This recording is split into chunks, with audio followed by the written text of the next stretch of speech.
It was pretty good feedback. We were quite happy with it. It wasn't great. It was just very good. And actually, that felt right. It wasn't, we were mostly praised on being well led. That was the strongest. And on our care of elderly and vulnerable patients, which is probably my practice's passion.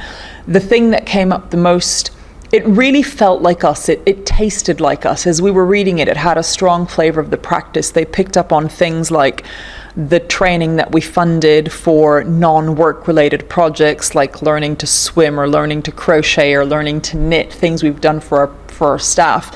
They picked up on our happiness officer, who has a tiny little budget to make somebody happy every week and has to tell a happiness story every week. They picked up on how important our staff satisfaction is, but our patient satisfaction is, so how we responded to comments or complaints. They picked up on things like every improvement that we tried to make, they looked at the evidence base that we had to demonstrate that an improvement had been made, and they were quite good at, picking up several examples of where that had happened.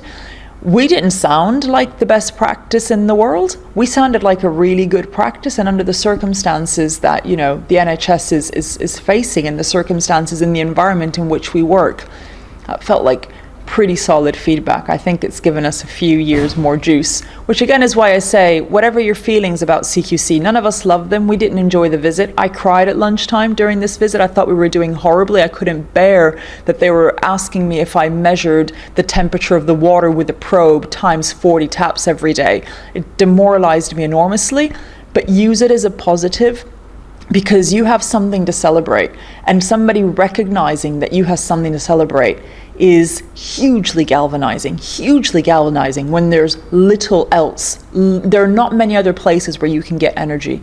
Your team is one of those places. If you have something to celebrate, get someone to acknowledge it, and it will feel so much more meaningful. I'd love to say that there was no preparation at all involved, that it was very easy, but actually there was quite a lot of prep.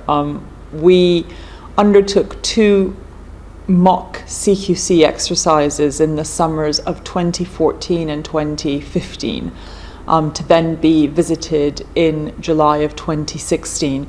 And both these summers we essentially went through the entire CQC handbook and created hyperlinks and paragraphs that would explain how, when we received the CQC visit, we would respond to the various requirements. But every couple of months we went through all the action points and the list of things that we thought we needed to do and keep up with in order to remain compliant. So when the visit came, it didn't feel like a huge scramble of trying to put together all the training that you'd forgotten to do over the past 2 years. It felt more like a time to refine the detail and the presentation around how you would essentially explain the journey that you'd undergone over the past couple of years. I completely understand the stretched for time. We were not basking in time. And again, I don't want to make it sound any better than it was. A lot of this was done in the evenings. And when we received notice of inspection, we pretty much worked 16 solid days. There was not a Saturday or a Sunday where any member of staff was not in the practice. But the other thing that I want to highlight is we didn't do this for CQC, we did this for us. So we have one partner specifically, but all of us to some extent, who every time anything happens needs it to be documented, recorded, saved, physically, on paper, electronically. Every patient card is saved, every care testimonial is saved, every significant event is redrafted at 3 months, at 6 months. We're constantly looking back and recording. Our history to us is incredibly important. Annual reports, staff surveys, tracking staff satisfaction, really detailed analysis of our patient satisfaction. We've been writing the story for years, so it was just a case of going back and saying, look, we've got 10 years of a story here. Physically, we've got 10 years of a story. How far back are we allowed to go? I guess the first thing I would do is ask staff what makes us outstanding, because everybody will remember something that maybe you forgot. And for us, it was absolutely a collective effort. Getting your patients involved, hugely important. We had our patients on our side every step of the way. They were waiting for it. They were excited for it. They knew that it was coming. So it sort of felt like we were expecting it. Celebrate the strong points that you have. You probably know what these are. Ours is definitely data, quality improvement, and measuring performance. We squeezed the life out of that and work together clinically and non-clinically. CQC is not one person's business. We constantly had daily huddles, 3 or 4 huddles every day, where there was not a member of staff that didn't have an action list, a domain. Again, receptionist, each of them was dealing with 3 or 4 domains. And the 5th, slightly controversial one is theater matters. Everyone says that. Content is so important, but dress it up, because there's nothing wrong with getting fancy cupcakes for your staff, not for CQC. We had a funny little gimmick where we bought umbrellas with the Jubilee Street Practice logo.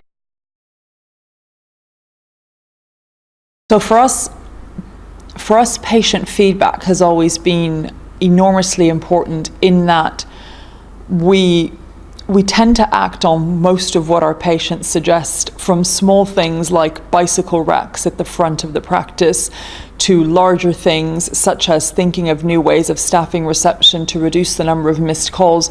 Our patient partnership has always been quite strong. Some of our patients had been strong advocates for us when we were trying to save the practice from a funding crisis 2 years ago. And these same allies absolutely helped us build our story for CQC. We work with a local nursing home. We gathered testimonials from parents, from families, even families of people who have now died, who are deceased, and who were only with us as their family member was dying, were important in sort of, getting a real understanding of what it is that matters to us. Ultimately, if it doesn't translate for the patient, it's going nowhere. I don't think we would have done it any differently. I think that the lesson that we learned is that compliance and quality are used as the same word, and they're very different. So I strongly felt, as did my practice, that we were being measured on compliance, and we were not interested in that. For us, we only allocated an hour for us to go through these. We got through less than half, but we were then able later via email to send through narrative, scrapbooks, storybooks, patient testimonials, carer stories, whatever, around the rest of the things that we hadn't been able to describe during the visit. My message would be, make this about your team. If you're proud about what you're doing, find a way to say it that feels meaningful to you and sounds meaningful to others. There's a lot that CQC does that needs to be rethought, that could be done better, that could be slimmed down, but there's a lot in it that it certainly allowed us as a practice to learn about things that we could do better, or